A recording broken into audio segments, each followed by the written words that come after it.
en 1963 en Barquisimeto, Estado Lara. Su trayectoria. Fue creador y productor musical del espectáculo Navidad entre Amigos del Teatro Teresa Carreño. También fue coordinador general de distintos festivales y además ha sido asesor en el área de comunicaciones y también se desempeñó como articulista en materia gastronómica de diversos medios. Su vida en logros. Fue encargado de prensa de la Asociación Israelita de Venezuela y también fue creador y coordinador de la revista Patrimonio al Día. Además de su faceta en el mundo de las comunicaciones corporativas y en el ámbito periodístico, también es músico y cocinero. Su pasión. La historia, la música y la cocina. Y hoy nuestro invitado especial en El Mundo Según en Agenda Éxitos. Qué gusto recibirle, profesor.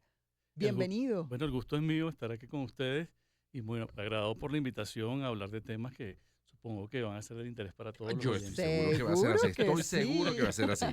Mira, Miguel, bueno, periodista, músico, productor, coordinador de la Cocinero. Academia de Gastronomía. Dios mío, ha hecho de todo, ¿no? Un hombre del Renacimiento, podríamos decir. Fíjate que siempre mi premisa ha sido hacer cosas diferentes, incorporar cosas diferentes a la actividad que uno realiza. Así uno va como aprendiendo diferentes actividades y además, bueno, también compartiendo parte de los talentos y los conocimientos que uno va adquiriendo a lo largo de la vida profesional. Sí, señor. Además yo digo música y gastronomía. Qué buena combinación. ¿Cómo van surgiendo todos estos oficios? ¿De qué manera? ¿Cuál es la historia? ¿Por qué la atención, básicamente, porque puedo entender lo de la música, además, podría siendo entender larense la más de la todavía. gastronomía también, porque claro, es que es larense. Claro. Todo poco a poco, progresivamente. Quizás desde muy joven, bueno, mi interés por la música se manifestó desde muy pequeño. Mis dos abuelos eran músicos, siempre había música cercana a mí. Y bueno, cuando entré ya al liceo empecé a vincularme con actividades musicales propiamente. ¿Algún instrumento en particular? No, básicamente lo que estudié fue canto. Yo estudié en los Ajá. conservatorios, en varios conservatorios de música y me centré en el canto. Siempre me preguntan, pero bueno, un guaro que no toque cuatro. Y mi Es abuelo verdad. materno era luthier, es decir, fabricante de cuatro. Yo desde pequeño estuve vinculado a la fabricación, al taller de mi abuelo y veía como de una simple madera sacaba un instrumento maravilloso, qué belleza, qué buen decorado y con recuerdo. sonoridades exquisitas. Dice, ¿no? pero mejor no cargo nada, la voz va conmigo. El instrumento no va tengo que incorporado, cargarla. exacto. Eso viene conmigo para Entonces, todos lados. bueno, la historia siempre me apasionó y quizás mi decisión de estudiar comunicación social obedeció pues a ese interés por la historia, por recopilar información que se transformara en datos que una persona en el futuro pueda utilizar. Claro. La gastronomía también, bueno, fue un interés quizás al principio por necesidad, por supervivencia, para aprender a preparar cosas diferentes. Pero luego yo recuerdo que yo hacía vida cultural en una fundación que quedaba en Los Cabos, cerca de la Torre Biasa. Ajá. Y recuerdo que la fundación funcionaba al lado de un instituto que ahora recuerdo que es el SEGA, uno de los mejores institutos de culinaria de Caracas. Muy Y yo cerca de veía la Plaza siempre Morelos, ¿no? a gente joven como yo en ese entonces, que vestiditos de blanco, con sus ingredientes, y siempre quise hacerlo. Lo que pasa es que estudiar gastronomía siempre ha sido un poco costoso y en ese momento, bueno, estaba centrado en mis estudios de comunicación, pero ya con el tiempo me tomé un año sabático de mi ejercicio docente en la universidad y decidí estudiar cocina profesional. Ajá. De allí, bueno, fue surgiendo un poco ese interés de cómo vincular esas tres pasiones, el periodismo, la gastronomía y la música. Y justamente en pandemia, que nos abrió pues el entendimiento a muchos de buscar en esos talentos que tenemos algo para pasar el tiempo, para aprovechar ese tiempo disponible que teníamos. Y me puse a investigar. Estaba haciendo un diplomado en la Universidad Central de Venezuela que tiene que ver con historia de la gastronomía venezolana, con la profesora Ocarina Castillo, que es quien dirige ese diplomado. Y bueno, encontré que podía vincular a través de mis estudios, a través de mis investigaciones de gastronomía venezolana específicamente, porque es el tema que más me apasiona, puedo encontrar mucha información de la historia de la gastronomía venezolana en muchas canciones. Quizás empezamos por las más conocidas de todos, quizás el sancocho de Luis Mariano Rivera, Sí. o alguna de esas canciones que nos hablan de recetas, y empecé a descubrir un mundo maravilloso dentro de los textos de muchas canciones que me llevó, bueno, a fijarme un propósito, que es de alguna manera liderar lo que es la recopilación del cancionero gastronómico venezolano, que Ujú. suena muy ambicioso porque realmente es un trabajo muy arduo, pero empecé por la región capital. Entonces, bueno, ya tengo un trabajo avanzado en eso, espero que próximamente pueda publicarlo porque hay información interesante en ese cancionero Ay, nos va a que va a ser encantar de mucho conocer interés eso. para Cuando muchos. ya lo tenga, Miguel, ya sabe. Seguro, ¿no? Ya Me estoy. Viene va a a dar hambre por lo visitarnos. pronto. Seguramente, seguramente, Sí. porque no solamente encontramos referencias a comidas, a preparaciones, ingredientes, sino a personajes, a Ujú. lugares. Podemos incluso reconstruir a través de una canción, no sé, como Chucho y Seferina de Connie Méndez, podemos Ujú. reconstruir el aspecto urbano de la Caracas, de donde ella vivió, y cómo eran esos recorridos de los vendedores ambulantes. Incluso podemos escuchar los pregones de los vendedores que ella vivenció y plasmó en esa Qué canción. bella, Claro, estoy Conimende. recordando ahora, Sí. bueno, una que popularizó, no sé si es venezolana siquiera, Ujú. pero popularizó Oscar de León, el frutero, ¿no? Que Sí, es un claro. recorrido por ¿Verdad? un montón de frutas maravillosas que tenemos Y en aquí, Venezuela, y aquí ¿no? en Venezuela tenemos un frutero que es de un compositor varguense, perdón, de La Guaira ahora, Ujú. que fue Luis Felipe Ramón Iriarte, que Ujú. compuso una canción que se llama Frutero, porque esa que hace Oscar de León es un frutero caribeño. Caribeño, Ajá. exactamente. Pero este frutero de Luis Felipe, perdón, de Felipe Iriarte, sí es un frutero que vende nuestras frutas, esas frutas Ujú. que ya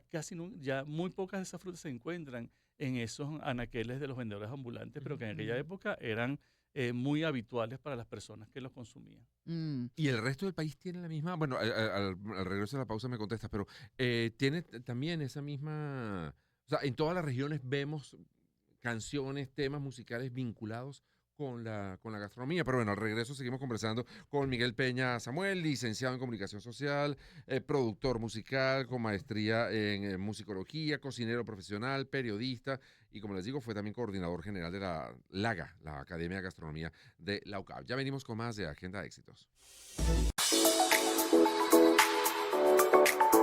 Espacio para conectar. Éxitos. Caracas, El Vigía. Guarenas, Guatire, Maturín. Táchira, Mérida. Barquisimeto, Margarita. Puerto La Cruz, Puerto Ordaz. Maracaibo. Maracay. Éxitos. Sonidos en primera fila.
Espacio para conectar.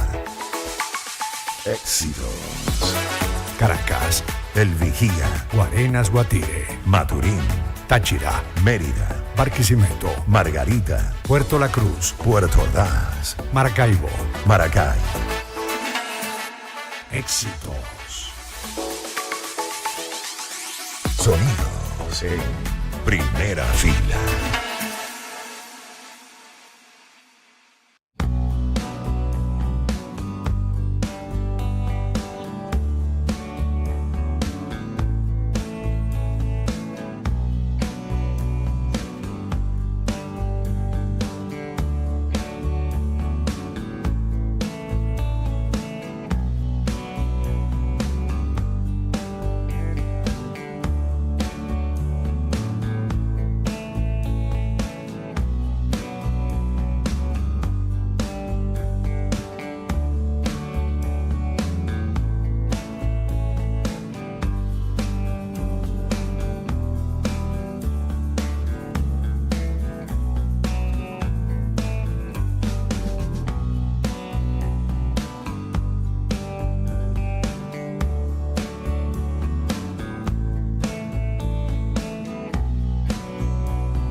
Esto es publicidad. Bueno, ¿Necesitas hacer tus compras o unas compras online en los Estados Unidos y no tienes una empresa de envíos internacionales de confianza y que además te traiga esas compras a Venezuela? Bueno, yo te recomiendo a JJ Import Corp, con envíos aéreos los días viernes y marítimos los días jueves, salidas semanales, un servicio magnífico. Y además vas a disfrutar de la tranquilidad de que esos paquetes van a llegar a su destino en cualquier estado de Venezuela de manera segura y confiable. Síguelos en su cuenta de Instagram, @JJ Import Corp. Allí siempre hay información acerca de los servicios que te ofrecen. Puedes hacer contacto con ellos también a través de info@jjimportcorp.com. Pregúntales lo que quieras, infórmate sobre todas las dudas que tengas y diles que vas de mi parte. Recuerda que durante todo el año estamos allí prestándote el mejor servicio. JJ Import Corp es tu aliado logístico. Habitar en otra tierra. El mundo según Miguel Peña Samuel, licenciado en Comunicación Social, especializado en imagen corporativa, con maestría en musicología, es cocinero profesional, periodista investigador de la materia gastronómica, es chef, instructor, profesor universitario y además fue coordinador general de la LAGA, la Academia de Gastronomía de la UCAP. Es nuestro invitado especial del día de hoy en El Mundo Según. Y bueno, tú habías dejado una pregunta al aire. Sí, bueno, sí, porque nos hablaba de canciones que tienen que ver con la Cierto. gastronomía caraqueña, pero bueno, sí, en el resto del país también se presentaba el mismo fenómeno, pues, que se le cantara a la comida. Definitivamente hay un repertorio impresionante a lo largo y ancho del país que habla de comida. Como les decía, no solamente de comida, pues también se refiere a lugares, a tradiciones, a personajes que tienen que ver con la gastronomía. Y en ese recorrido yo estoy centrado ahora, como les decía, en la región capital, pero inevitablemente me he topado con canciones de diferentes regiones del país. Además estuve escribiendo una columna que tenía que ver con música y gastronomía por 2 años en el diario El Impulso y que me llevaron a detectar en diferentes zonas lo que yo llamo cronistas gastronómicos musicales, que fueron autores o compositores que le dedicaron buena parte de sus composiciones a la gastronomía. Por ejemplo, Luis Mariano Rivera en Sucre tiene muchísimas canciones, La Guácara, El Sancocho, El Mango, que habla pues de la riqueza gastronómica de la región. En Lara, que es mi estado, también hay muchos compositores que le han dedicado hermosos temas a la gastronomía. Aquí en Caracas, Connie Méndez. Connie Méndez tiene un grupo de canciones maravillosas en donde tú, como les decía, puedes recopilar, puedes recrear la ciudad a través de su gastronomía. Hay una canción maravillosa de Billo que, no siendo caraqueño, bueno, fue un gran caraqueño. amante de la ciudad, Sí. y que le dedica una página tan hermosa como Sueño Caraqueño a hacer un recorrido gastronómico por los alrededores de la catedral un domingo en la tarde. Entonces, a través de ese tipo de canciones, en diferentes partes del país han habido composiciones que nos permiten conocer parte de esa historia y, por supuesto, difundirla a las nuevas generaciones que poco conocen de nuestras tradiciones gastronómicas. Oye, Miguel, por cierto, y claro, ya nos hablabas de Connie Méndez, nos hablabas de Billo, Flometa y de tantos otros, pero ¿has descubierto a lo largo de todos esos estudios, esas investigaciones y esa gran curiosidad profunda que tienes por la música y la gastronomía, alguna cosa que de verdad pues no te pasaba por la cabeza que pudiera haber ocurrido o que hubiesen creado y que no sea el conocimiento, digamos, público? No, quizás hasta ahora no. He encontrado muchos datos que se habían quizás perdido, sobre todo en el argot culinario. Ajá. Por ejemplo, nombres de utensilios de la cocina de principios del siglo XX que ya no se utilizan porque, bueno, la tecnología ha mejorado los utensilios, pero, por ejemplo, esos bowls que se hacían con taparas secas, Claro. con las taparas secas que le Ajá. llamaban camasas, por ejemplo. Camas. Técnicas por ejemplo, de hacer suspiros de nuestras cocineras de principios del siglo XX, que levantaba aquel merengue a mano, que una batidora a veces se las ven aprieto, ellas levantaban en su camasa con batidores manuales aquella maravillosa preparación que después llevan a hornos en donde no había ni medición de temperatura ni de tiempo, Nada sino de que eso eso. era el ojo por ciento, Oro, y que instinto y- tenían la capacidad de saber cuándo la preparación Claro, estaba bien. eso es Entonces, lo que hace la experiencia. Sí, si ¿no? hasta La ahora no maestría apareció de la nada nuevo, experiencia. pero hemos recordado muchas de las cosas que Sí, se han perdido y que eran parte de la seguramente, tradición. por allí aparecerán pues, Claro. algunas cosas Ah, interesantes. fíjate que, bueno, claro, además apelo también a tu condición como historiador y amante de la historia. Con todo este tema de las fusiones, de la incorporación de otras, digamos, nacionalidades a la nuestra y nosotros a otros sitios, digamos, la gastronomía se ha enriquecido o ha perdido autenticidad, digamos, ha perdido como carácter de lo que, oye, era a lo mejor un plato que de tanta fusión pues se termina desvirtuando. No sé, ¿cómo lo ves tú? Nuestra cocina en sí es una cocina fusión. Ok. Desde el principio de su historia común con los europeos y los africanos hemos tenido fusiones. Nuestra yaca es un ejemplo de esa fusión maravillosa de ingredientes que vienen de todas partes. Las diferentes oleadas migratorias que ha tenido nuestro país han aportado. Recordemos que Venezuela fue un país de brazos abiertos a todo el que quería venir para acá en el todos. siglo XX Ujú. y incorporamos muchas de sus tradiciones culinarias, de sus ingredientes, de sus técnicas. Ahora la diáspora venezolana ha hecho lo inverso, ¿no? Ha llevado a otras partes del mundo esas preparaciones que para nosotros son tan sencillas, tan básicas, pero que allá los ven como Claro. un descubrimiento único. Fíjate Es que el otro verdad. día, hace unos meses que estuve en Madrid, o sea, supe que existía restaurante de comida china venezolana. Porque no es lo Claro. mismo que cualquier otra comida No, china. no, no, La es comida que es más china sabroso que en ninguna venezolana, parte. la japonesa Ujú. venezolana, la comida Ujú. árabe, pero con el toque, o sea, digamos, se le Sí. da como el carácter especial Ya porque va. es una población tan importante. El arroz chino es el arroz chino venezolano. O sea, Claro. tú vas a otra parte del mundo y no te encuentras el arroz chino que tú estás acostumbrado a comer acá. Exactamente. Por lo tanto, es una creación hecha sobre la base de lo que traen los chinos, pero ya, digamos, adaptada a nuestra idiosincrasia, a lo que nos gusta. Entonces ya ese Sí. arroz chino es un arroz chino venezolano. Bueno, el pasticho, o sea, Ujú. los italianos quizás trajeron su lasañita, esa lasaña tan rica, y nosotros no nos conformamos con aquella cosa tan simple, sino que le agregamos todos aquellos elementos Además digo que adicionales. pasticho no se llama en ninguna parte del mundo. En toda la parte del mundo es lasaña. Y nosotros Así llamamos es, pasticho, ¿por qué? pasticho. No sé. Pero además uno se come un pasticho de eso y después te ponen la lasaña y tú dices, le falta algo, ¿no? Ajá, claro, el gusto de uno. Así es. No, y si es la japonesa, entonces al sushi le vas a poner a un roll plátano. Aguacate. O aguacate también. También. Eso Todo va eso sirve. para todo. Ahora, si tuvieras un superpoder, Miguel, Ay, Dios mío. ¿cuál sería ese superpoder y en qué lo emplearías? Pero vamos a centrarnos en la gastronomía entonces, Donde porque tú sí. que quieras. quieras. Eso es Donde dibujo tú libre. quieras. Dibujo libre. Es dibujo libre. Mira, yo exactamente. creo que el superpoder que desearía tener sería de poder avanzar con proyectos educativos Ajá. que pudieran transmitir la pasión por la cocina venezolana, Ujú. un poco retomar esa esencia de nuestra cocina, esa simpleza, esa sencillez, pero que forma parte de esa memoria gustativa que todos tenemos. Todos recordamos las hallacas de la mamá, de la abuela, y que muchas veces, por lo que tú decías, se ha ido desvirtuando muchas veces porque, bueno, sobre todo en periodos de escasez, faltan ingredientes, faltan algunos Ujú. elementos básicos y hay que, de alguna manera, recrear el plato con lo que se tenga.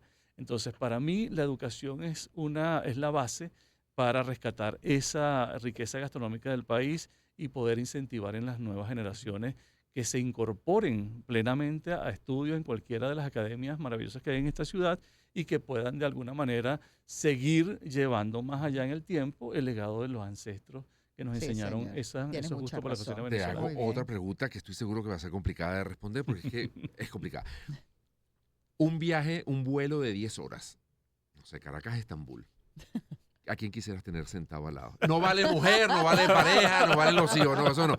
¿Quién te gustaría compartir esas 10 horas encerrado con alguien al lado? Mira, hay personajes que son investigadores, sobre todo en materia gastronómica, que son tan apasionantes y que de los venezolanos he tenido oportunidad de conocer a la mayoría de ellos. Recientemente, el año pasado estuve acá en Venezuela porque él emigró a Ecuador, el maestro Rafael Cartay, uno de los grandes investigadores en materia gastronómica, y yo tuve la oportunidad de conversar breves minutos con él, pero fueron unas conversaciones tan gratificantes, tan maravillosas, tan cargadas de información y de enseñanza, que a mí me gustaría pasar horas sentado con el maestro Cartay conversando. Él vive ahora en Ecuador, Ujú. está trabajando por allá, pero está muy pendiente de lo que pasa acá y fomentando la enseñanza digamos, el aprendizaje de lo que él en sus libros acuñó, que es la tradición gastronómica del venezolano. Qué bueno. Sí, sería un gran compañero de Sí, viaje. señor. Y un para viaje largo. finalizar, Miguel, si, a ver, tuvieras que recomendarnos alguna serie o alguna película, sea ligada a la gastronomía o no, ¿cuál nos recomendarías? Ayer justamente vi una publicación en Instagram de esta gran escritora mexicana que es Laura Esquivel, Ay, qué belleza. que hablaba Estoy de, viendo la de su, serie. bueno, la parte vivencial de su libro Como agua Ujú. para chocolate, en Magnífico. donde decía que, bueno, que su tía Tita, que es un personaje Ujú. real, ella hizo ese libro Tita de la Garza. reivindicando de alguna manera el papel de su tía, porque su Sí. tía fue obligada a no casarse, a no tener Ujú. familia para cuidar a su abuela. ¿cierto? Entonces ella a través de su libro quiso cambiarle la historia a su tía Ujú. y la convierte pues en ese personaje fabuloso, fantástico que es la cocinera Tita. Pero entre los libros digamos, de gastronomía, a mí me encanta la obra de Nazoa también, Ujú. nuestro Aquiles Nazoa, que está cargada también de figuras gastronómicas y que de manera graciosa o manera seria nos hace conocer pues esa tradición y esos personajes gastronómicos que él conoció y que convivieron con él en su época. Bueno, pues Magnífico. muchísimas gracias, Miguel. Gracias por Mira, habernos te recomiendo la serie, la está transmitiendo HBO. como es agua precisamente para como agua chocolate. para chocolate, magnífica, es mexicana y Salma Hayek está de por medio, tú Qué sabes bueno. que Lo ella que eso respalda implica. mucho. Bueno, Sí, gracias. Oye, bueno, señor. y una gran película, un clásico que es El Festín de Babette. Sí, Que eso es Claro, te imperdible. das todas las Clásico. reflexiones que Sí. se hacen en torno a la comida, pues, deliciosa. Gracias por la invitación. No, Espero que gracias a ti, tengamos Miguel. una degustación posterior a esta. Pero cocínanos algo. Lo cocinamos o lo también. conversamos, ya veremos cómo lo hacemos. Un día te pero vamos a invitar para otra compartimos. sección que se Seguro. llama Dime lo que comes, dame tu receta. y señor, ahí te te explayas en darnos comprometemos. una receta bien, bien buena. Gracias. Miguel. Miguel Peña Samuel, bueno, comunicador social, músico, gastrónomo, amante de la cocina y, bueno, fue director también de la Academia de Gastronomía de la UCAP. Gracias por habernos acompañado. 4:56.